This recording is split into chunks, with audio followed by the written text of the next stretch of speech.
Hi ladies and gentlemen. In this tutorial I want to talk to you about finding a contact. Now we've been using a contact by the name of Chuck Smith, but let's say that we want to go find Chuck and just look at his information. So how do we do that? Well, down at the bottom I'm going to click on contacts. When I get into contacts, there's a couple ways I can do this. One, I could search up top, so I could type in Chuck Smith. And if I just typed in Chuck, I might see who I have. You'll see they're all popping up. But now, if I want to go Smith, there he is right there. Okay, so I did Chuck Smith. And I'm going to go search.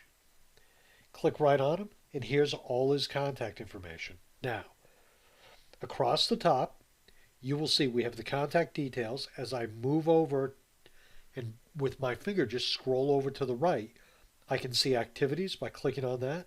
I can click on notes, see the notes. I can click on histories, opportunities, and I can just see everything that's happening with this contact.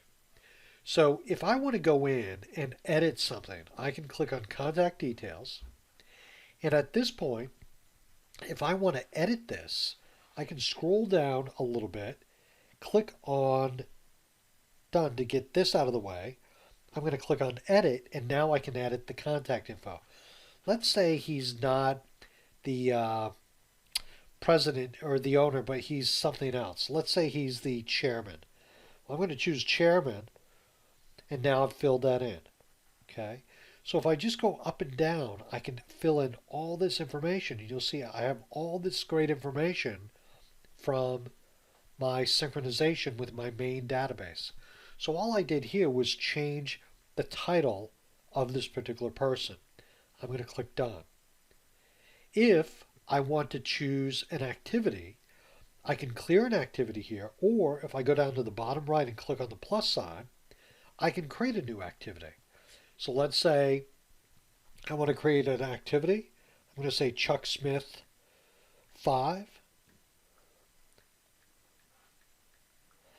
And one of the interesting things about the iPhone that I've always been fascinated by is the way this is designed to take speech. So one of the things I could have done when doing some of this stuff is dictated it, but certain things for now, just I don't find that, important or relevant to show you.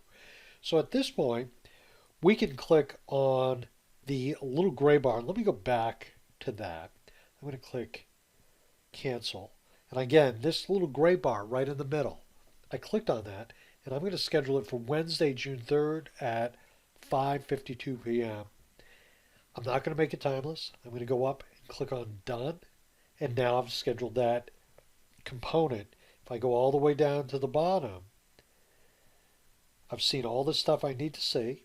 I'm going to click Save. Now I've just saved that activity. Okay. There's Chuck Smith 5 under his activities. If I want to put some notes in, I can actually dictate some notes if I wanted to. If I click on the plus sign, I can click in the box that holds all the information. When the keyboard pops up down below, I can click on the microphone icon, and I can say things like, hey, I want to enter information into Chuck Smith's note. And when I get done, press Done. And now I've added a note. Or I could have done the same thing with a history or an opportunity. Now, I'm not a big user of opportunities. I never have been. But you can really go in and start working with some things very easily. Over on the left-hand top side, I'm going to click the X to take Chuck Smith out of there. These letters on this side, if I scroll my finger up and down those, sometimes you have to close the keyboard. But if I move my finger up and down the letters, they go to the corresponding letter that I've just selected. So if I want to get to Smith, I press the letter S, and it got me to all the things that began with the first name of S. Now, I can choose that so that it's going to look up the last name, but in this case, I want Chuck. So now here are all the items that begin with the letter C. So just a little bit more information about getting around your handheld contact. It's really the kind of thing you got to go in and mess around with it a little bit and just explore and see how it will work for you. Ladies and gentlemen, my name is Tony Holowitz. Thank you very much.